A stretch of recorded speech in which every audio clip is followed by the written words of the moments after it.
This program brought to you by Harvey Norman, the electrical specialist, Nacelle quality you can taste, and Lenard's Chicken. Let's make something special. Hi and welcome to Alive and Cooking. Today is a Spanish-inspired theme of a show. I've got a beautiful Spanish-marinated flat grilled chicken from my good mates at Lenard's. You wait till you see how it cooks up. I'm going to make some bread, some salsa, some polenta, and even some churros.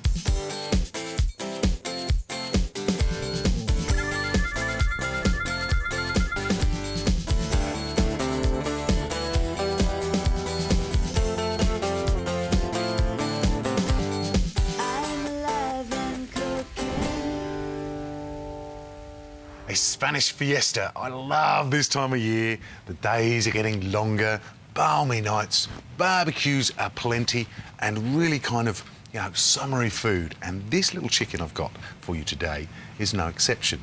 This is a Lenard's Spanish Char-Grill chicken. They split it, they marinate it, they sell it to you, and you bung it in the oven. It is a little beauty. You can cook it on the barbecue, you can cook it on open coals. It really is very versatile, very convenient and dead tasty. I'm going to roast mine in the oven today because we're inside. It's actually raining outside at the moment. What you need is 3 large sticks of celery, which I'm just going to chop in half. This is merely a trivet. All we're doing is keeping the chicken off the base of the baking tray because I don't want it to burn. I want to eat every single bit of this Lenard's Spanish flat grill chicken because it's beautiful. So then you just slide your chicken straight on top of your trivet. Ugh. I've preheated my oven to 200 degrees and I'm going to roast this little baby for about 45-ish minutes. How easy is that? I love it. Obviously, for a Spanish fiesta, we need quite a few other things to go with it. I love my LG oven. It always tells me when it's ready to go. I'm going to start off with a beautiful Spanish onion salsa. This is a recipe I pinched. Thank you very much, Lee from Toowoomba. Told you I was going to do this. But it's a beauty. Anytime you see a recipe like this, please steal it, because they are sensational. So I have 6 Spanish onions, 1 large red chilli, 3 cloves of garlic, a massive bunch of coriander, and I need 2 limes. So what you need to do is basically just slice your Spanish onions.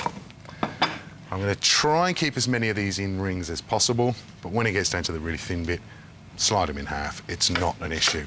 You just get a much better look to your salsa if the majority of it is in rings. But you do need to slice them quite thin. You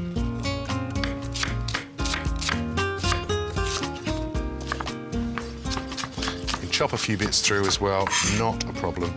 This is quite a chunky affair when it all comes together. I'm not going to really finely chop the chili. I want to see the chunks.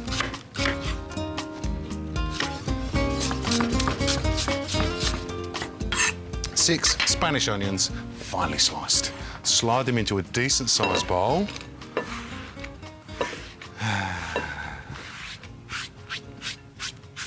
And onto your garlic. Now, 3 fat cloves, I want these sliced as thin as possible. In fact, I'm going to grab my little slicer. This is kind of a handheld version of the mandolin, and it's great for slicing things really, really fine. Just watch your fingers. So take your fat cloves of garlic and just run it over these awesome little blades.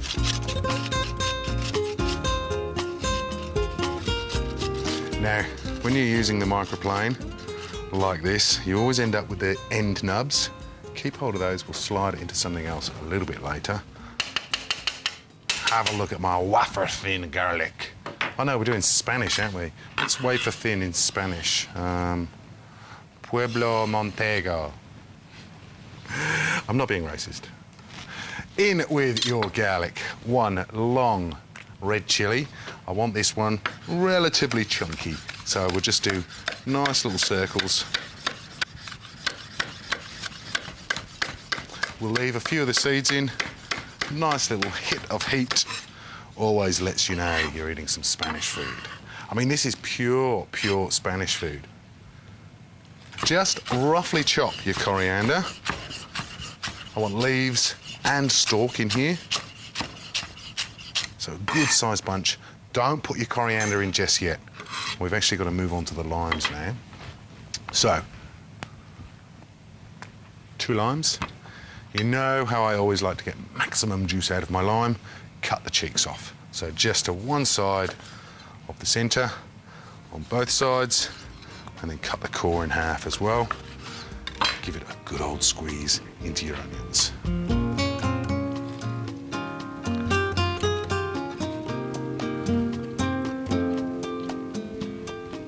Now the second lime, I'm actually also going to take some of the zest off. That's my own invention on this dish. It's not all these. But that is what is great about food, what is awesome about recipes. You see something you like, you pinch the idea, and then you just kind of mix it up a little bit. Do something different with it. It becomes your recipe, I promise you. So our second lime, we're just going to get a touch of the zest in. We don't want heaps. That's probably about a quarter of it. And then juice this little baby up as well. So once you've got all of your lime juice in there, what you need to do is give your onions a good rub down. Nice massage right the way through. Squeezy, squeezy. That's beautiful. All we need to do now is slide in a smattering or a good old glug of extra virgin olive oil. Make sure this is your best one here. You want about 3 or 4 tablespoons, a hit of salt. Don't go crazy with this one, just a suggestion.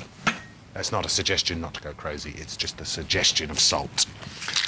And 5, 6, 7, 8, 9, 10 turns of freshly ground black pepper. Now we can slide in all of our coriander. Gently stir this through because you don't want to bash this up too much.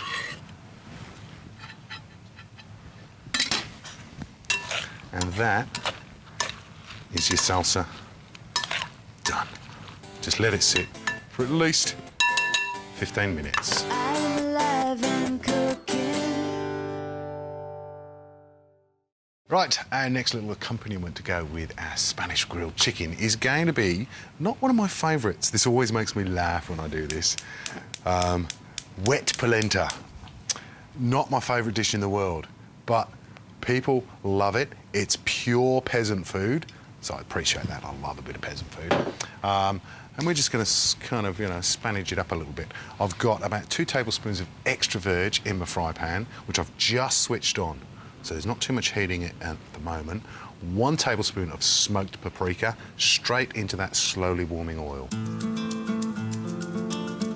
So the next thing I'm going to add is my leftover little nubs of garlic from our salsa, and I want to finely chop this. Don't really want too many lumps of this through your polenta. Wet polenta, it can be hard to make smooth, but you don't want to add any more lumps than is absolutely necessary. So give this as much of a crushing as you can.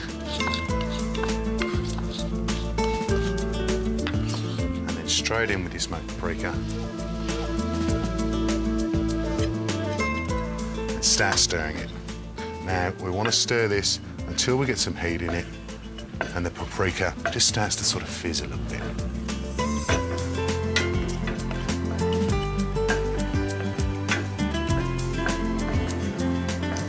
As soon as your paprika and garlic start to sizzle like that, you need to tumble in your polenta. This is a couple of cups here. Straight in she goes. Give it a good old stir. And then start adding milk.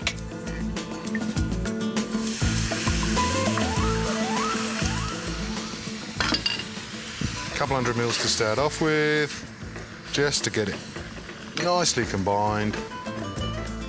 Now, once you've mixed that first batch of milk in, I want you to slide about 1 litre in.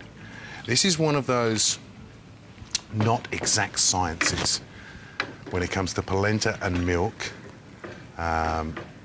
Exact measurements are quite difficult to give. Well, they're not difficult to give. You can give exact measurements. You can say 1 cup of polenta, 1 litre of milk. It may not work. It's one of those that you've got to sort of suck it and see. And stir it until there's no lumps left. This is when you want to turn that heat down. We only want a gentle simmer. And then just treat it like risotto. Stand here, stirring, until you need to add more milk.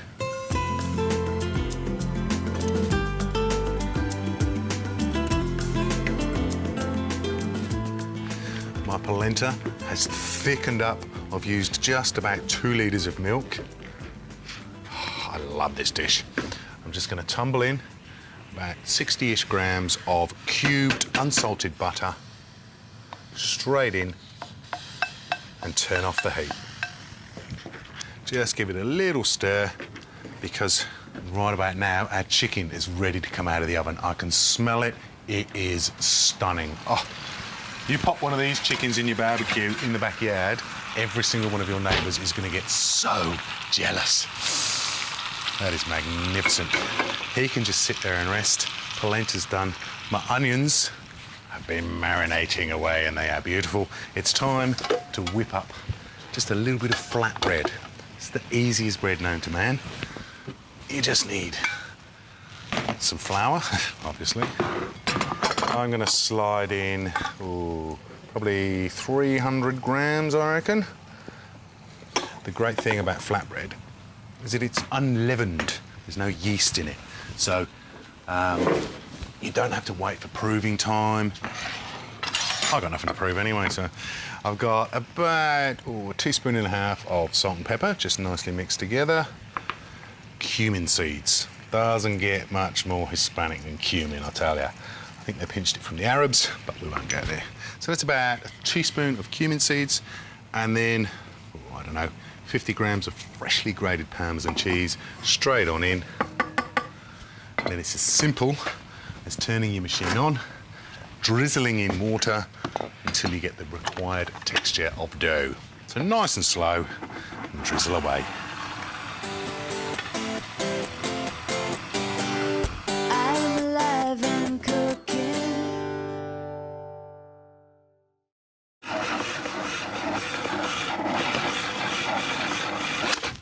Once it's clumped together in a dough, just give it a couple of minutes of kneading. The thing is, with an unleavened dough, you need to get it nice and smooth so that when you roll it out, what you're actually doing... Oh, this is quite beautiful already, actually. Just get a touch of flour on a bench. Like I said, the great thing about this is it's pretty much instant. This is nice and soft, so if you do have a decent food processor, slide it in, mix it together, knead it for a little while until it looks just like that. And then all you want to do is just chop it into manageable sized chunks, because I'm just going to roll it into little circles and fry it in olive oil.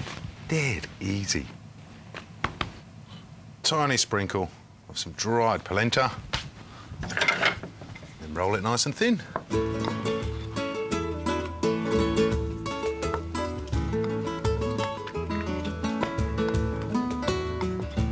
So you want a medium heat on your pan. You don't want it red hot. You want a fair amount of oil in there as well, because you definitely don't want it to stick. It's probably a tablespoonful of oil. And keep rolling the rest.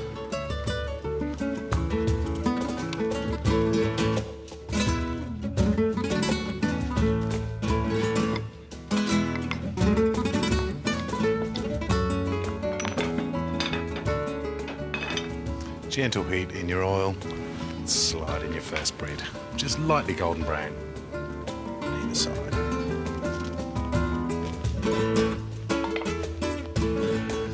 Right, my bread is ready for a flip.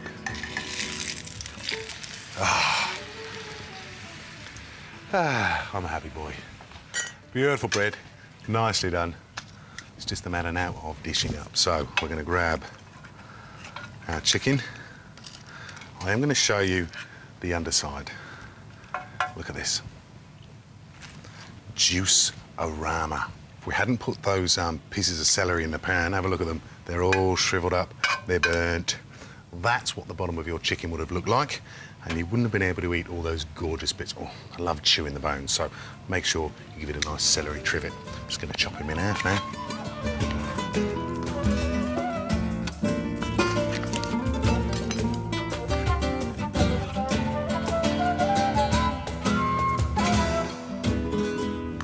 A nice bowl of polenta.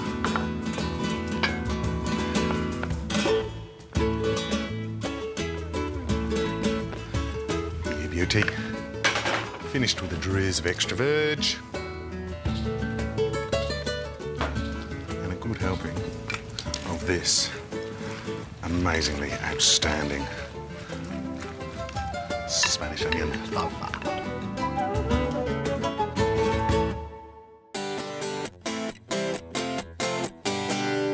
I'm alive and cooking. I've got my new beginnings out of red rings. Where the sunlight goes, I'll follow. Oh, but will you follow me? Together we can, we'll ride the wind forever. Together we With can. Lenard's Creations and your home cooking, everything just comes together. Lenard's Chicken, let's make something special.